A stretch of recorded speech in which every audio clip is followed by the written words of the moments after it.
Mana shunaqa hashamatli divan kresloni olmoqchi bo'lsangiz, bu mebelni kuzatib boring. Obuna bo'ling, yaqinlarga ulashib qo'ying. Bugungi obzorimizda ukajon yaqinroq keling. Chyorkamiz bor. To'g'rirog'i jurnallik bilan 5 talik komplektatsiyamiz bo'ladi. Nimalardan iborat?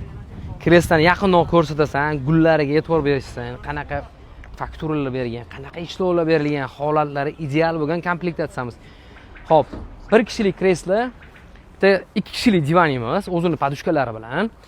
Uchinchisi 3 talik mestali, ya'ni 3 kishi uchun o'rindiqli, 3 ta odam o'tirsa bemalol xotirjam 3 ta podushkaga dam olsa bo'ladigan divanimiz va oxirgisi o'zini yana bitta katta haybatli bo'lgan kreslosi bor.